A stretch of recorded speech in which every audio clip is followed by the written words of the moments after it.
जो जामा मस्जिद है पटना जंक्शन के बगल में है और यहाँ पर जिस तरह से नारेबाजी हुई है माफिया डॉन अतीक अहमद को लेकर, वो अपने आप में सवाल है। अभी हम मौका वारदात पर पहुंच गए हैं। अभी आपको हम तस्वीर कहेंगे कैमरा पर्सन को कि वो दिखाने की कोशिश करे, हम गाड़ी से निकल के भी दिखाएंगे। अभी आप देखिए ये जी साकेत, आप बाहर निकलकर तस्वीर दिखाने की कोशिश पहले यहाँ पर नारेबाजी हुई जब जुमे की आखिरी नमाज यहाँ पर पढ़ी गई और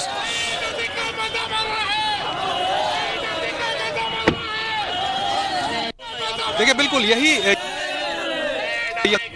के बाहर पहले चूंकि जब यहाँ पर जुमे की नमाज हो रही थी उसके बाद यहाँ पर हंगामा शुरू हुआ, जो अतीक अहमद के पक्ष में यहाँ पर खुलकर नारेबाजी की गई। कई लोग यहाँ पर इकट्ठा थे और जिस तरह से उन्होंने बयान भी दिया कि किस तरह से जो अतीक अहमद है उसकी हत्या की गई है यूपी सरकार के द्वारा। ये बड़ा सवाल यहाँ पर उठ रहा है कि आखिर जो नीतीश कुमार लगातार ये वादा करते हैं, लॉ एंड ऑर्डर की बात करते हैं, ऐसे में जब आज जुमे की आखिरी नमाज थी तो इस तरह की सिक्योरिटी और इस तरह की व्यवस्था यहाँ पर क्यों नहीं थी? अभी देखिए फिलहाल जो है वो यहाँ पर स्थिति सामान्य है, शांति यहाँ पर है, लेकिन अभी से थोड़ी देर पहले जब यहाँ पर नमाज हो रहा था, नमाज खत्म होने के बाद ये पूरा जो हंगामा था वो यहाँ पर देखने को मिला। काफ़ी कंजेस्टेड एरिया है ये, काफ़ी भीड़ भाड़ वाला और काफ़ी ट्रैफिक यहाँ पर होता है और अमूमन जो स्टेशन की तस्वीर होती है कि बाहर ही पूरा मार्केट जो है वो बना है और इस जगह पर इस तरह से आकर लोगों के द्वारा हंगामा करना और अतीक अहमद के पक्ष में नारे लगाना, ये अपने आप में सवाल उठाता है कि कैसे सिस्टम जो है वो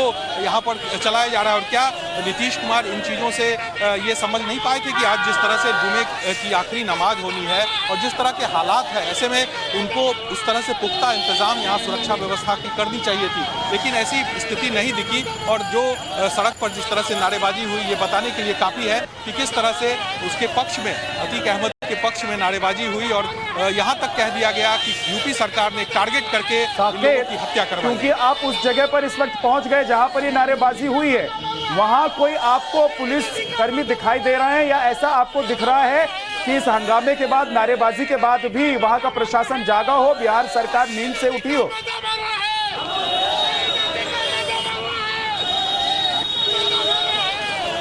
देखिए कोई एक भी पुलिसकर्मी नहीं है। आपको हम एक बार फिर से तस्वीर कहेंगे मुस्तफा को दिखाने के लिए कि देखिए आप एक भी पुलिसकर्मी, कोई सुरक्षा व्यवस्था आपको यहाँ पर नहीं दिखेगा, जबकि काफ़ी महत्वपूर्ण माना जाता है। ये जामा मस्जिद है और पटना हनुमान मंदिर के बगल का है। जो हनुमान मंदिर की भी तस्वीर एक बार हम दिखाते हैं आपको। ये देखिए बगल में हनुमान मंदिर है और हनुमान मंदिर से सटा हुआ जो स्टेशन है पटना जंक्शन, उसके बगल का ये इलाका है और काफ़ी भीड़ भाड़ का इलाका है। ऐसे में एक भी सुरक्षाकर्मी, कोई पुलिसकर्मी आपको यहाँ पर नहीं दिखेगा। अमूमन जब इस तरह की स्थिति होती है तो सुरक्षा कर्मियों की तैनाती करनी चाहिए। सरकार इन चीज़ों को लेकर कुछ कहीं से गंभीर नहीं दिखती है, क्योंकि ना तो इसको लेकर कोई मीटिंग हुई। एक चीज और जानकारी दे दीजिए, ये जो भीड़ निकली थी, क्या ये नमाज के बाद मस्जिद से निकली थी या फिर ये लोग कहीं और से आए थे और मस्जिद के बाहर हंगामा करके चले गए? कुछ जानकारी है?